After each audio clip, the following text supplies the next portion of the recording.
한 번은 파티에서 어떤 사람을 만났는데 멋진 비디오 게임 얘기를 하고 있었어요. 저도 대화에 끼어들었습니다. 저도 주변 사람들에게 멋지게 보이고 싶었거든요. 저는 무슨 말을 할까 생각하느라 대화 내용에 귀를 기울이지 않았어요. 파티를 즐기는 대신 어떻게 하면 잘나 보일까를 고민했죠. 그러다가 다른 비디오 게임에 대한 엉뚱한 말을 하고 말았어요. 아무도 제 말에 신경 쓰지 않았어요. 아무도 제게 주의를 기울이지 않았어요. 제가 한 말은 순식간에 잊혔고 정말 끔찍했죠. 그 파티에 어울리지 않는 것 같아서 한심한 기분이 들었습니다. 이 동네는 물론이고 아예 지구를 떠나야 할 것 같았어요. 전 주변 사람들에게 멋지고 자신감 있게 보이고 싶어서 최대한 노력을 했지만 실패했습니다. 친한 친구들과 있을 때만 자신감을 느끼고 다른 사람들 앞에선 그런 척했을 뿐이죠. 왜 어떤 사람들은 전혀 노력하지 않아도 모든 사람의 관심을 받을까요? 불공평해요. 이건 다른 사람의 의견에 의존하거나 어떻게 하면 더 나은 모습을 보여줄 수 있을까 끊임없이 고민하는 문제만은 아닙니다. 낮은 자존감은 온갖 형태의 미묘한 문제들을 일으키죠. 다른 사람의 의견에 의존하는 사람들은 자신을 혐오하거나 자긴 아무것도 못한다고 생각할 수도 있어요. 자존감이 낮은 사람들은 시도하기도 전에 실패할 거라고 믿기도 합니다. 그리고 만약 무언가에 성공하면 그저 운이 좋았을 뿐이라고 생각하죠. 이것을 가면증후군이라고 합니다. 무언가에 성공해도 자신이 그럴 자격이 없다고 믿는 사람을 말하죠. 예를 들어 여러분이 잡지에 글을 썼어요. 여러분은 그 기사가 형편없다고 확신하지만 사람들은 그 기사를 좋아했어요. 그렇다면 정말 좋은 글을 쓴 걸까요? 아니요. 여러분은 그렇게 생각하지 않아요. 사람들이 그 기사가 얼마나 형편없는지 아직 알아차리지 못한 거라고 생각할 거예요. 사람들을 속였다고 생각하죠. 이게 바로 가면증후군입니다. 이런 증상이 있는 사람들은 다른 사람들이 더 잘할 때 자신은 노력이 부족하다며 스스로를 비난합니다. 때로는 현실이 자신을 비웃고 있다고 느끼죠. 한 남자가 길을 걸어가다가 신발끈이 풀린 것을 알아차렸어요. 그는 많은 사람들이 그걸 봤다고 확신했죠. 사람들이 자신을 비웃는 소리를 들었다고 생각했어요. 아무도 그러지 않았지만요. 이런 낮은 자존감은 주관적인 현실관을 만들어내고 현실을 왜곡합니다. 사실이 아닌 것을 보고 믿게 됩니다. 그런 사람의 현실감과 진짜 현실 사이에는 아무런 연관성이 없어요. 낮은 자존감은 우리가 상처받지 않도록 도와주는 보호장치를 만들도록 강요합니다. 어떤 사람은 자신감 있는 사람을 일부러 피해서 그 옆에서 안심해 보이지 않으려고 할 수도 있어요. 어떤 사람은 오랫동안 무슨 말을 할까 고민하거나 멍청해 보일까봐 아예 침묵을 지킬지도 모릅니다. 어떤 사람은 절대 논쟁에 가담하지 않는데 자신이 질 게 뻔하다고 생각하기 때문이죠. 시도하기도 전에 실패가 두려워서 흥미로운 프로젝트를 맡지 않는 사람도 있어요. 이 모든 것은 보호 메커니즘입니다. 우리가 무의식적으로 만들어내고 너무나 깊이 뿌리를 내려서 우리 성격의 일부가 됩니다. 낮은 자존감은 좋은 일을 하게 할 수도 있고 나쁜 일을 하게 만들 수도 있어요. 학교 불량배들은 낮은 자존감에 시달리고 내면 깊숙이 자신이 약하다고 생각하기 때문에 그렇지 않다는 걸 증명하기 위해 싸움을 겁니다. 싸움은 그들의 보호장치입니다.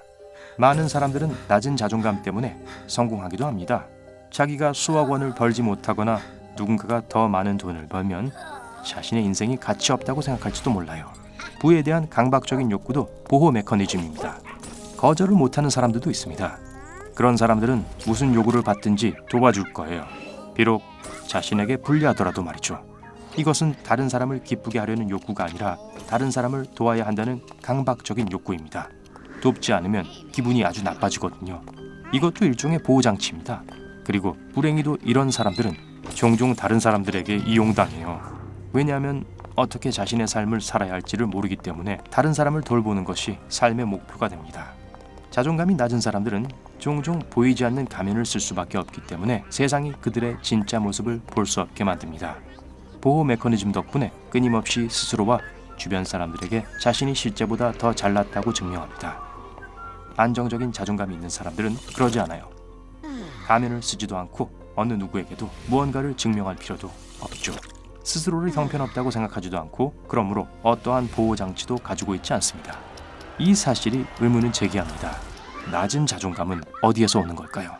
전 평범한 아이였어요. 부모님은 저를 매우 사랑하셨고 최고만을 주셨죠. 최고의 학교, 최고의 대학. 그 덕에 전 최고의 직업을 가지게 됐어요. 물론 부모님은 제게 많은 돈을 쓰셨어요.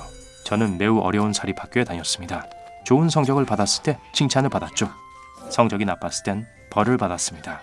전 그것에 익숙했어요.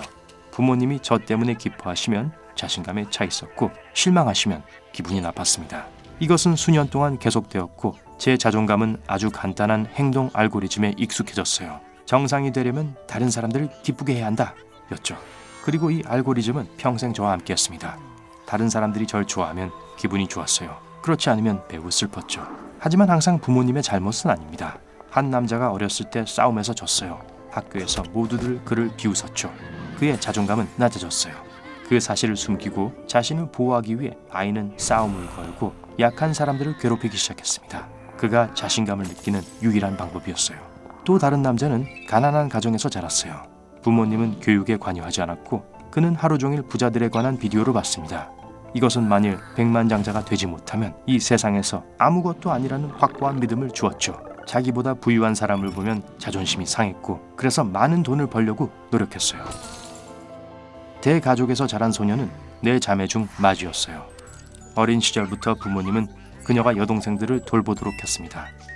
수년간 다른 사람들을 돌보면서 자신이 무엇을 원하는지 전혀 생각하지 않았습니다. 그리고 부모님은 그것을 칭찬했어요. 만약 무언가를 잘못했다면 야단을 맞았죠. 그래서 그녀의 자존감은 다른 사람들을 돕는 것에 의존하게 되었습니다. 성인이 됐을 때 그녀는 도움이 필요한 다른 사람들을 찾았고 사람들은 그녀를 이용했습니다. 많은 사람들, 사건, 그리고 상처가 수년에 걸쳐 우리의 자존심을 형성해 왔습니다. 마치 덜 마른 시멘트에 손을 얹는 것과 같죠. 시간이 흐르면서 시멘트가 굳어지고 자국이 남습니다. 만약 여러분이 낮은 자존감의 이유를 발견했다면 그 다음에는 어떻게 해야 할까요? 어떻게 보호 메커니즘 사용을 중단할 수 있을까요? 이건 어려운 일이지만 가능합니다. 스스로 오랜 노력이 필요합니다. 가장 어려운 것은 두려움의 본질을 꿰뚫어 보는 겁니다. 누군가가 나를 좋아하지 않아도 상관없다고 스스로에게 말하세요. 불량배가 싸움에서 진다고 해서 세상이 끝나진 않아요. 부자는 자기보다 부유한 사람이 항상 있다는 것을 인식해야 하고 소녀는 다른 사람을 돕기를 거절할 줄 알아야 합니다. 무언가에 대해 자신을 비난하지 말고 실패의 큰 중요성을 두지 마세요. 실수는 경험이고 더 나아지는 방법이라고 생각하세요. 자신의 나쁜 면이 아니라 좋은 면에 주의를 기울이세요. 네, 말하기는 쉽지만 실천하긴 어렵다는 거 알아요. 하지만 그것이 변화할 수 있는 유일한 방법입니다. 가면을 벗기가 어려울 수 있어요. 자신을 있는 그대로 받아들이고 다른 사람들에게 자신을 보여주는 것은 어려울 수 있습니다. 수년에 걸쳐 낮은 자존감이 형성이 되는 것이므로 당연히 높은 자존감을 갖는데도 수년이 걸릴 수 있어요. 하지만 진정한 자유를 찾는 방법입니다. 그리고 모든 것을 혼자 할 필요는 없습니다. 다른 사람들은 여러분이 더 나은 방향으로 변화하도록 도울 수 있어요. 자신감을 높이는 좋은 사건들을 경험하게 될 거예요. 시간이 흐르면 여러분은 자신을 더 높이 평가하고 다른 사람들의 의견에 의존하지 않게 될 겁니다. 가면 없이 자신만의 삶을 살기 시작하는 순간, 자기 본연의 모습을 사랑하는 순간 사람들이 주변에 모이기 시작한다는 걸 알게 될 거예요. 기분 좋은 일이지만 별로 큰 중요성을 부여하지 않게 될 거예요. 왜냐하면 자신의 인생을 살아가느라 바쁠 테니까요. 오늘 새로운 것을 배웠다면 이 영상에 좋아요를 주고 친구와 공유하세요. 여기 여러분이 좋아할 만한 다른 멋진 비디오들이 있습니다. 왼쪽 또는 오른쪽을 선택하고 삶의 밝은 면에 머무르세요.